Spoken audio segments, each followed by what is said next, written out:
გამარჯობა, მე ვარ ნინა ჩიმოკაძე, მინდა ვიცხოვრო ქვეყანაში, საიდანაც სხვა ქვეყანაში წასვლა არ მომიტება.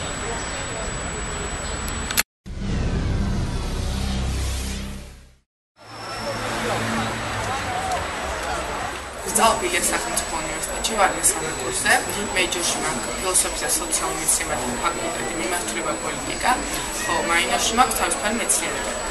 მაგისტრატურის განათლებას პირველ ეტაპზე ვაკეთებ აქ, იმიტომ რომ შექმნილია სამაგისტრო პროგრამა, რომელიც მინიმუმია და რომელიც ჩემი სპეციალობა შეეხება, აი საბჭოთა სისტემის კვლევები და პოსტსაბჭოთა სისტემის კვლევა, მაგრამ ვფიქრობ, რომ საზღვარგარეთ გავაგრძელო სწავლა. ვფიქრობ, ძალიან საჭიროა ჩემთვის და პროფესიულისტისთვისაც კარგი იქნება, იმიტომ რომ არის ქვეყნები, რომლებიც საბჭოთა პერიოდშიც მუშაობდნენ ამ თემატიკაზე, სერიოზული კვლევები ჰქონდათ და ეხლაც აგრძელებენ ამ თემაზე მუშაობას და ძალიან კარგ განათლებას მივიღებ თქვათ იმ ქვეყნებში და დიდი გამოცდილებაც იქნება და თუ იქნება ესეთი საშუალება, რომ იქ თქვათ ესეთ ორგანიზაციაში თქვათ შანსი სამსახურით დაწყებს, რომელიც დიდი ხანია ამ სფეროში მუშაობს, ძალიან დიდი გამოცდილება, ეს ხონდა დავჭერდი და ვიმუშავებ ცოტა.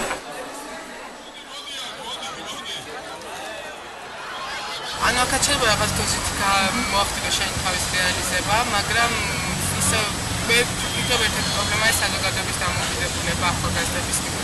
და წინაზე ერთი პროექტი განვახორციელეთ გარემოს დაცვის დღესთან დაკავშირებით და იმდენად ახასიათებთ დამოკიდებულება ბარიერები შექმნა უფროსებისგან, რომ მართლა გავოსწრი, იმიტომ რომ საერთოდ არ გვეხოვდა ისეთ შენიშვნების წამოვიდა, რაც მართლა არ იყო ჩვენი ის და ძალიან უაზროდ გაგვაკრიტიკეს. ჯერ ელემენტარ საზოგადოება არ არის ჩამოყალიბებული, სამოქალაქო საზოგადოება არ არის ჩამოყალიბებული და ჩარჩენილები არიან რაღაც დოზით წარსულში. პრობლემა ალბათ ისევ ეს არის, რომ რაღაც შესასვლელი არ ხალხის ფსიქოლოგიაში არის.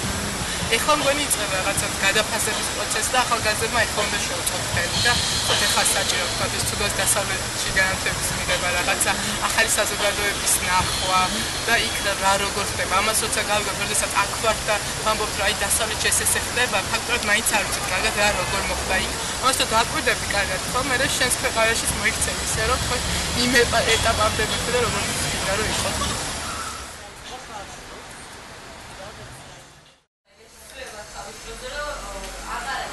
უკვე მეოთხე თვეა რაც აქ ჟურნალში მუშაობ, ზოგადად ეს გარემო სადაც ძალიან მომწონს, იმიტომ რომ ძირითადად ჩემი მეგობრები მუშაობენ და თავს ძალიან კომფორტულად და კარგად უგრძნობ, მაგრამ რადგანაც მაინც ფრილანსერი ვარ, ანუ მე მაქვს ესეთი ის განცდა, რომ რაღაცა არასტაბილურად მეჩვენება ჩემი სამსახური კონკრეტულ შემთხვევაში და საერთოდ მინდა გითხრა, რომ ჩვენი პროფესია ჟურნალისტიკა არის ისეთი, რომ სტაბილურობა ცოტა რთულია ნებისმიერ შემთხვევაში.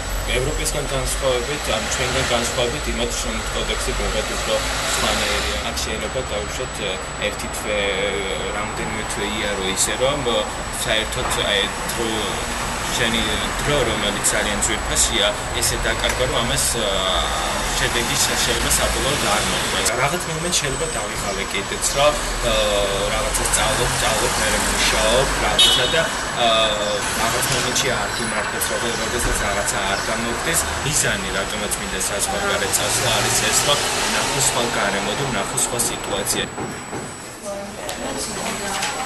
პირველი პროფესიით ვარ კინოსათნე ჟურნალისტი, ან ფაკულტეტი იყო ესეთი კინოტელეჟურნალისტიკა და როდესაც ამ ფაკულტეტზე ჩავაბარე, მაშინ ბევრი არ მიფიქრია, რომ როდესაც დავშეთ ამ ფაკულტეტს დავთავრობდი, მე სად ვიმუშაობდი, რომ ძალიან მომწონდა და მიხვარდა.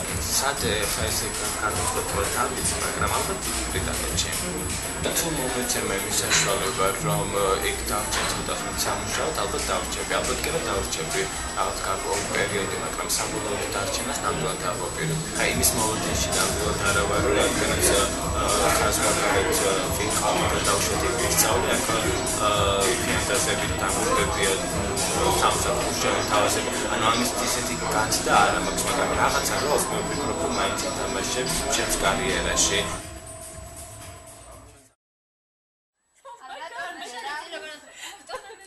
ნერვიულობ იმ საკითხთან დაკავშირებით, რომ დღე-დღეზე ველოდები პასუხს უნივერსიტეტიდან და მექნება თუ არა დაფინანსება. ჩემი სამაგისტრო პროგრამა არის ვებსტერის უნივერსიტეტში, ეს არის ქალაქ ლეიდენში, ძალიან საინტერესოა, დიდი მოლოდინები მაქვს ყოველ შემთხვევაში. ეს არის საერთაშორისო ურთიერთობები და არასამთავრობო სფეროს კვლევა. იმის დაყრდნობით, რომ ძალიან დიდი ხანი არასამთავრობო სექტორში მოღვაწეობ, თუ შეიძლება ასე ითქვას და ამავდროულად ჩემი ბაკალავრის ხარისხი არის საერთაშორისო ურთიერთობებში. ზუსტად ყველაფერი დაემთხვა იმისთვის, რომ მე მაქსიმუმი გამიკეთებინა ამ სამაგისტრო პროგრამაში და მიმეღო მონაწილეობა. მე მუშაობ ახალი ეკონომიკური სკოლა საქართველოში, უკვე 4 წელია შეიძლება ითქვას, მეხუთე 4 წელი გახდება. ვაკეთებ თითქმის ყველაფერს, რაც ეხება დოკუმენტებს, რაც ეხება თარგმანებს, ამ ფასადს თავისუფლების ბიბლიოთეკის მეშვიდე ტომზე მუშაობ. ვითარდები რაღაც პროფესიულ დონეზე, მაგრამ იმის გამო, რომ არ მაქვს თუნდაც მაგისტრატურა ჯერჯერობით მაგისტრის ხარისხი არ გამაჩნია, ვერ ვისკავ სხვადასხვა ადგილებში მუშაობას, იმის გამო, რომ მგონია, რომ კვალიფიკაციით შეიძლება შედარებით დაბალ საფრთხეზე ვიყო. მინდა რომ ჩემი პროფესიით ვიმუშაო, რაც ეხება თვითონ ურთიერთობებს, პოლიტოლოგიას, ასეთ საკითხებს, იმიტომ რომ ეს არის ძალიან ვიწრო სპეციალობრივი ორგანიზაცია, არის ეკონომიკა, რომელიც რაღაც დონეზე ბუნებრივია მისმის და იცი, მაგრამ ჩემი პროფილი არ არის და შესაბამისად პროფესიულად მე არ ვერდავსიტა. და ყველაზე კარგი ადგილი ალბათ ყოველთვის მაინც არის ის ადგილები, სადაც უცხოელები არიან დამსახურებული, იმიტომ მათ უკვე ჩვევა დაქცეული, რომ ახალისონ თანამშრომელი, იმიტომ რომ ეფექტიანობა გაზრდოს საკუთარი ორგანიზაციის. ეს არის ძალიან ნორმალური. მაგრამ საქართველოში მე პირადად ბევრი მეგობარი მყავს სხვადასხვა სფეროში დასაქმებული, მეც არასამთავრობოში მუშაობ, სადაც თქვა იგივე ტიპის არასამთავრობო საზღვარი, სულიად სხვანაირად ფუნქციონირებს, სულიად მოტივაციაზეა დაფუძნებული და რაც შეგვიძლია მეტ ეფექტიანობაზე. აქ მე ვერ ხედავ, მაგრამ ძალიან კარგია, როცა შენს ქვეყანაში მაქსიმალურად ახდენ შენი თავის რეალიზებას, ამას ექსალკეცო არაფერი. მაგრამ ძალიან მიფიქრია იმაზეც, რომ იყო კონკურენტუნარიანი არა მარტო ქართველებს შორის, არამედ საერთაშორისო შრომით ბაზარზე. ნერვია ვიზის და წელიწად ნახევარი გამოდის, რომ ვერ ნახავთ, მაგრამ ეხლა ინტერნეტი და ეს იმდენი კომუნიკაციის საშუალებაა, რომ ეს კიდე ერთი ძალიან დიდი დადებითია და თითქმის ყოველთვის შეგიძლია დაეკონტაქტო, ნახო ყველაფერი გაიგო მაგის შესახებ. და რა ვიცი, ვთვლი რომ ძალიან პერსპექტიულია. თან თამონდა პიროვნულად არის ისეთი, რომ შეუძლია ხა არა გვაქვს ჩვენ როგორც მშობლებს მაგის შიში, რომ ეს რამეს იქ ვერ გაწუდება, ვთქვათ, გაუჭირდება ცხოვრება, ესა უფრო შეძლებს დამოუკიდებელი პიროვნება ძალიან. სკოლის პერიოდში და სკოლის მეც სწავლით ძალიან ძლიერი იყო და თვითონ ბუნებრივი ძალიან ძლიერია და ამის იმედი გვაქვს, რომ მონდომერული ძალიან. ეს თავა რაც გავადა ისწავლის და კიდე ახალი პერსპექტიული ახალგაზრდები იქნებიან, უფრო უკეთეს საქართველოს შექმნიან იმედია თავის თავად. ოცნება არ ვიცი ამას ოცნებას და არა, მაგრამ მინდა ყოველთვის ყოფილიყავ დამოუკიდებელი მქონდა და ჩემი სიტყვის თქმა შემძლებოდა, არ ყოფილიყავ რაღაც იდეების, რაღაც ადამიანების მსხვერპლი. ფიქრობ, რომ ეს შევწერი.